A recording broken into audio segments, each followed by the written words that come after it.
Hello student, तो ये आपके क्लास 8 की उर्दू की बुक है। तो आज हम इसका सबक नंबर 11 पढ़ेंगे, जिसका नाम है missile man doctor Abdul Kalam. यानी इस चैप्टर में, इस सबक में आपको जो है डॉक्टर अब्दुल कलाम के बारे में बताया गया है, उनके कारनामों के बारे में बताया गया है। चलिए हम देखते हैं। आज हिंदुस्तान का कौन ऐसा शख्स होगा जो डॉक्टर अब्दुल कलाम का नाम ना जानता हो। लोग उनका पूरा नाम APJ अब्दुल कलाम लिखते और बोलते हैं। कहा जा रहा है कि आज हिंदुस्तान का, यानी हमारे मुल्क हिंदुस्तान का कोई भी ऐसा शख्स नहीं होगा जो डॉक्टर अब्दुल कलाम को ना जानता हो, उनका नाम ना जानता हो। फिर कह रहे कि लोग जो है उनका पूरा नाम APJ अब्दुल कलाम लिखते हैं और बोलते हैं, जबकि उनका पूरा और सही नाम अबुल फाखरीन ज़ैनुल आबदीन अब्दुल कलाम है। चूँकि ज़ैनुल आबदीन में हुर्फ ज़े है, इसलिए अंग्रेज़ी में ज़िड आना चाहिए, जे नहीं। कहा जा रहा है कि डॉक्टर अब्दुल कलाम का जो पूरा नाम है वो अबुल फाखरीन ज़ैनुल आबदीन है। जैसे कि यहाँ पे जो है कहा जा रहा है कि जो APJ अब्दुल कलाम है, उनका पूरा नाम अबुल फाखरीन ज़ैनुल आबदीन है। तो इसलिए जो ज़ैनुल आबदीन है उसमें क्या आता है, हुरूफ ज़े आता है। उर्दू में क्या आता है, ज़े आता है। तो इसलिए अंग्रेज़ी में जो है ज़िड आना चाहिए, बल्कि जे नहीं आना चाहिए। इस तरह उनका पूरा नाम मुखफ़िफ़ात के साथ भी AFZ अब्दुल कलाम लिखना चाहिए। कहा जा रहा है कि जो उनका सही नाम होगा, सही मुखफ़िफ़ात के साथ वो क्या होगा, AFZ अब्दुल कलाम लिखना चाहिए, ना कि सिर्फ हिंदी और अंग्रेज़ी जानने वाले लोग जो उर्दू ज़बान से कतअन ना वाकिफ़ है, अबुल फ़ाकिर की जगह अब्दुल पाकिर लिखते हैं और बोलते हैं। कहा जा रहा है कि जो लोग सिर्फ हिंदी और अंग्रेज़ी जानते हैं और उर्दू को कतअन यानी कि बिल्कुल ही ना वाकिफ़ है, नहीं जानते। ना वाकिफ़ होना मतलब ना जानना, यानी जो उर्दू ज़बान को बिल्कुल नहीं जानते, उनको उर्दू ज़बान के बारे में पता नहीं है, तो वो क्या लिखते हैं, अबुल फ़ाकिर की तरह अब्दुल फ़ाकिर की जगह जो है अब्दुल पाकिर लिखते हैं और बोलते भी है, जिसके कोई माना नहीं है। और इस लफ्ज़ के यानी अब्दुल पाकिर का जो है कोई माना नहीं है, ये सिर्फ मोहमिल मजमुआ है। मोहमिल मतलब होता है कि जिस लफ्ज़ का कोई माना ना निकले, जिस लफ्ज़ का कोई माना ना हो। तो कहा जा रहा है कि जो अब्दुल पाकिर है वो सिर्फ एक मोहमिल मजमुआ अल्फाज है, यानी मोहमिल के लफ्ज़ों को इकट्ठा किया गया एक अल्फाज है। लिहाजा ज़बान और मानवियत के लिहाज से उनका नाम AFZ अब्दुल कलाम यानी अबुल फारिक ज़ैनुल आबदीन अब्दुल कलाम लिखना चाहिए। कहा जा रहा है कि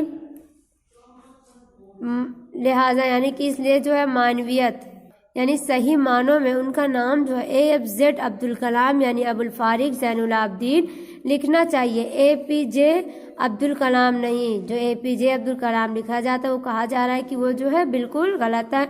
अब्दुल कलाम 15 अक्टूबर 1931 को तमिलनाडु के रामेश्वरम इलाके में पैदा हुए। उनके वालिद ज़ैनुल आबदीन एक मामूली आदमी थे। उनका खानदान रामेश्वरम से धनुषकोडी के दरमियान कश्ती चलाकर मजहबी मुकामात की ज़ियारत करने वालों से किराया वसूल करके अपनी गुजर बसर करता था। लंबे अरसे तक उनका खानदान यही पेशा और गुजर बसर का ज़रिया रहा। कहा जा रहा है कि अब्दुल कलाम जो है 15 अक्टूबर 1931 को तमिलनाडु के रामेश्वरम इलाके में जो है पैदा हुए थे। उनके वालिद जो थे ज़ैनुल आबदीन वो एक मामूली आदमी थे, यानी एक छोटे यानी मामूली आदमी थे, एक आम आदमी थे। और उनका खानदान जो था वो रामेश्वरम से धनुषकोडी के दरमियान उनके बीच जो है कश्ती चलाकर मजहबी जो मुकामात, मजहबी जो जगहें होती थी वहाँ पे जो ज़ियारत, जो घूमने जाते थे या जो उनकी ज़ियारत करने के लिए जाते थे, उन लोगों को कश्ती पर बैठा के ले जाके छोड़ते और ले जाते थे और फिर उनसे किराया यानी कि पैसा वसूल करना मतलब होता लेना, यानी पैसा लेते थे और उससे अपनी ज़िंदगी जो है चलाते थे, गुजर बसर करते थे। और कहा जा रहा है कि लंबे अरसे तक यानी लंबे समय तक, बहुत दिनों तक जो है उनकी खानदान का यही पेशा यानी यही काम रहा और गुजर बसर का जो ज़रिया था वो यही था। एक मर्तबा बहुत तेज़ तूफ़ान आया और उससे रामेश्वरम के साहिल उजड़ गए। तूफ़ान में उन लोगों की कश्तियाँ भी तबाह हो गए, उनकी आमदनी का ज़रिया ख़त्म हो गया। अब्दुल कलाम उस वक्त बहुत छोटे थे, लेकिन वह हिम्मत न हारे। उन्हें अपने घर की कमज़ोर माली हालत देखकर बहुत दुख हुआ। चुनांचा घर का खर्च चलाने के लिए वह कुछ न कुछ करने की जुस्तजू में लगे रहते थे। कहा जा रहा है कि एक मर्तबा जो बहुत तेज तूफान आता है, उससे रामेश्वरम को जो साहिल में तो किनारा जो होता है वो उजड़ जाता है, और तूफान में उन लोगों की कश्तियां जो होती है वो भी तबाह यानी कि बर्बाद हो जाती है, और उससे उनकी आमदनी का यानी उनके कमाने का जो जरिया था वो खत्म हो जाता है। उस वक्त अब्दुल कलाम जो थे वो बहुत छोटे थे, लेकिन वह अपनी हिम्मत नहीं हारते, वह हिम्मत से काम लेते हैं, और उन्हें अपने घर की कमज़ोर माली हालत यानी कि अपने घर की जो माली हालत थी, जो कि उनके पास आमदनी का कोई जरिया नहीं था, उन्हें इस बात का जो था बड़ा दुख था।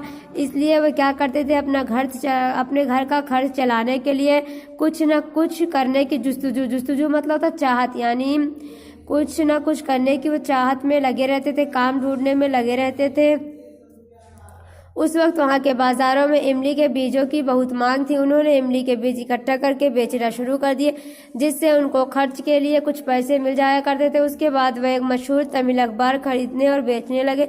इस तरह उन्होंने कम सनी के आलम में भी अपने घर वालों का सहारा दिया।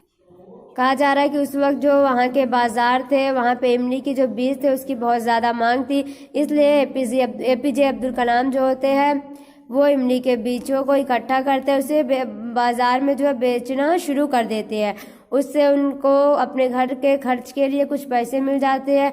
उसके बाद वह एक मशहूर तमिल अखबार जो होता है वो खरीदने और बेचने लगते हैं, और इस तरह से वह कम सनी यानी कि कम उम्र में ही अपने घर वालों का सहारा बनते हैं। अब्दुल कलाम की तमन्ना बचपन ही से साइंसदान बनने की थी। उन्होंने अपनी तालीम के दौरान बहुत सी माली दुश्वारियों का सामना किया, लेकिन कभी हौसला नहीं छोड़ा, बल्कि हमेशा साबित कदम रहे। उनका तालीमी सफ़र बहुत ही दिलचस्प है। कहा जा रहा है कि अब्दुल कलाम जो थे उनकी बचपन की जो ख्वाहिश थी वो साइंसदान यानी साइंटिस्ट वैज्ञानिक बनने की थी। उन्होंने जो जब वो तालीम हासिल कर रहे थे उस दौरान उन्होंने बहुत सी माली दुश्वारियाँ यानी पैसों की कमी की वजह से जो दुश्वारियाँ होती है उनका सामना उन्होंने किया था, लेकिन उन्होंने कभी अपना हौसला नहीं छोड़ा, बल्कि वह हमेशा जो होता है साबित कदम यानी हमेशा वो जो होता है हिम्मत से काम लेते हैं। और उनका जो तालीमी सफ़र होता है, तालीम हासिल करने का जो सफ़र होता है वो बहुत ही दिलचस्प होता है। अब्दुल कलाम की इब्तदाई तालीम रामेश्वरम के प्राइमरी स्कूल में हुई। उन्होंने तमिलनाडु ही से बीएससी का इम्तिहान आला नंबरों से पास किया। फिर Madras institute of technology Chennai से इंजीनियरिंग का इम्तिहान पास किया, और यहीं से एरो इंजीनियरिंग में इम्तियाज़ हासिल किया। इब्तिदाई मतलब आपका होता है कि शुरुआत की। कहा जा रहा है अब्दुल कलाम में अपनी शुरुआत की तालीम जो है रामेश्वरम के प्राइमरी स्कूल यानी सरकारी स्कूल में उनकी शुरुआत की तालीम हुई। वहाँ से उन्होंने अपनी शुरुआत की तालीम हासिल की। उसके बाद उन्होंने तमिलनाडु हुई से बीएससी का इम्तिहान आला नंबर से यानी अच्छे नंबरों से पास किया। उसके बाद फिर वो Madras institute of technology Chennai से इंजीनियरिंग का इम्तिहान पास करते हैं, और फिर वहीं से एरो इंजीनियरिंग में जो है इम्तियाज़ हासिल करें। इम्तियाज़ मतलब बढ़ाई या नाम हासिल किया, नाम कमाया। वह साइंस के मैदान में अपनी मुसलसल मेहनत और मुख्तलिफ तहकीकी कारनामों की बिना पर जल्दी ही हिंदुस्तान के अजीम साइंसदान बन गए। कहा जा रहा है कि एपीजे अब्दुल कलाम ने जो है वह साइंस के मैदान में जो अपनी मुसलसल यानी लगातार मेहनत और मुख्तलिफ यानी कि अलग अलग तहकीकी कारनामों की बिना पर वह जल्दी ही हिंदुस्तान के जो अजीम यानी बड़े जो है साइंसदान बन गए। कलाम साहब ने 1958 में DRDO में काम किया और 1963 में ISRO से वाबस्ता हो गए। कहा जा रहा है कि कलाम साहब जो थे 1958 में DRDO यानी कि DRDO का आपका जो फुल फॉर्म होता है वो होता है डिफेंस रिसर्च डेवलपमेंट ऑर्गेनाइजेशन में काम करते हैं। उसके बाद वह 1963 को जो है ISRO यानी कि आपका ISRO का जो फुल फॉर्म है वो है इंडियन सैटेलाइट रिसर्च ऑर्गेनाइजेशन। उसके बाद वो 1963 को जो यहाँ पर उससे वाबस्ता यानी कि उससे जुड़ जाते हैं। उन्होंने इंडियन सैटेलाइट और DRDO के मिसाइल प्रोग्राम के लिए भी बहुत मेहनत से काम किया। डॉक्टर कलाम ने उसके बाद उन्होंने इंडियन सैटेलाइट और DRDO में के मिसाइल प्रोग्राम के लिए भी मेहनत से काम किया। फिर डॉक्टर कलाम ने एस एलवी-3 भी तैयार किया। फिर अग्नि और पृथ्वी जैसी मिसाइल बनाकर दुनिया को चौंका दिया और मुल्क को ताकत व शौहरत अता की। कहा जा रहा है कि उसके बाद अब्दुल कलाम जो होते हैं वो पृथ्वी जैसी मिसाइल, अग्नि और पृथ्वी जैसी मिसाइल जो होती है वो बनाकर दुनिया को जो होता है वो चौंका देते, सबको चौंका देते और मुल्क को जो है यानी हिंदुस्तान को ताकत व शौहरत यानी नाम भी अता करवाते हैं।